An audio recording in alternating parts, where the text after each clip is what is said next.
राम राम दोस्तों। अब हम पढ़ने जा रहे हैं करवा चौथ की कहानी। हमने अपनी गणेश जी की किताब पर टिका कर दिया है। 12 महीनों की व्रत और त्योहार की किताब लेनी है, मारवाड़ी भाषा में है ये। मैं आपको करवा चौथ की कहानी सुनाने जा रही हूँ। करवा चौथ। करवा चौथ कार्तिक पति चौथ ने करवा चौथ को व्रत कर ई दिन कहानी सुन। जब एक पाटा पर जल को लोटो बाइनो निकाल, ताई माटी के करवा में गेहूं को, ढक्कन में चीनी रुपया रोली चावल गुड़ और एक गिलास में गेहूं रख, पिछ लोटा और करवा में सातियों कर 13 टिक्की कर देवे। 13 दाना गेहूं का हाथ में लेकर कहानी सुने है।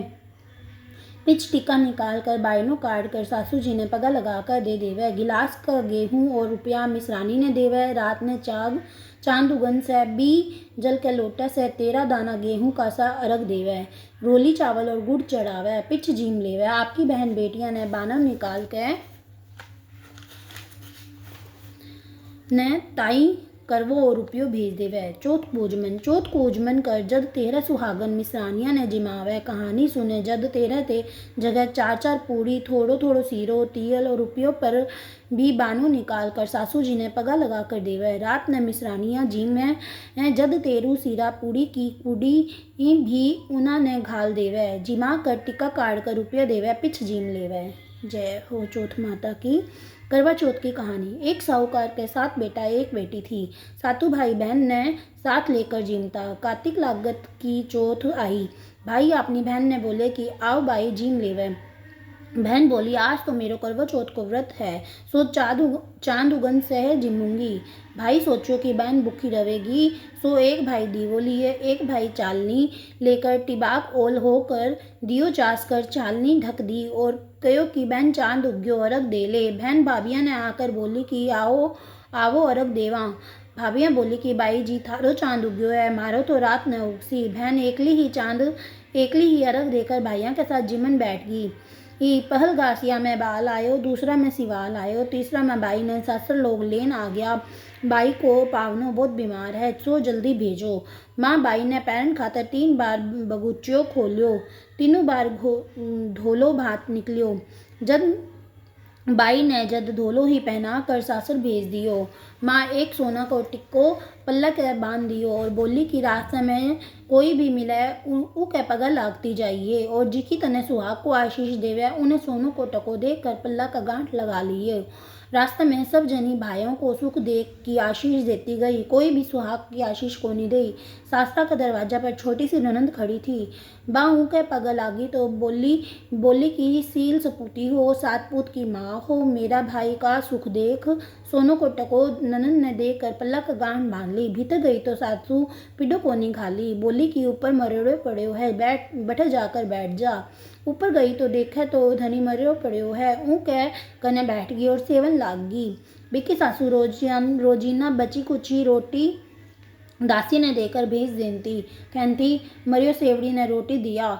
थोड़ा दिन बाद मंगसिर की चौथ आई और बिन बोली कर वो ले जदवा बोली हे चौथ माता या उजड़ी तो ते ही सुधारोगा, मने तो सुहाग देनो पड़सी। चौथ माता बोली कि पोह की चौथ आवगी, बा मेरे से बड़ी है, बा तने सुहाग देसी।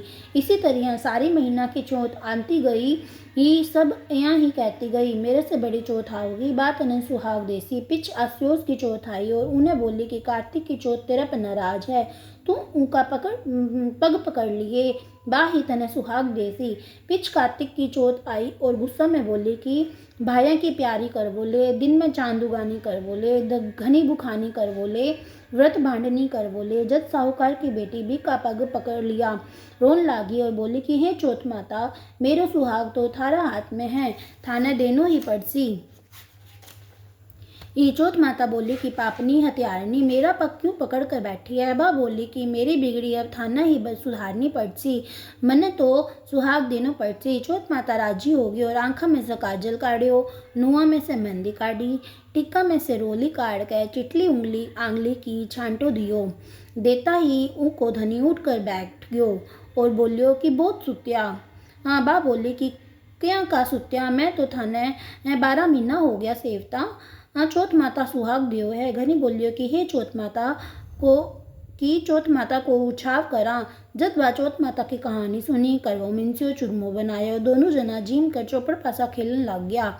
नीचे से ऊ की सासू दासी के हाथ रोटी भेजी। दासी चौपड़ पासा खेलता देख सासू ने आकर बोली कि ब तो दोनों जना चौपड़ पासा खेला है। सासू ऊपर आई देख कर बहुत खुश हुई और पूछी कि यो सब कया हो गयो। बहू बोली कि मने तो चौथ माता सुहाग ठूठी है और सासू के गला लाग ली।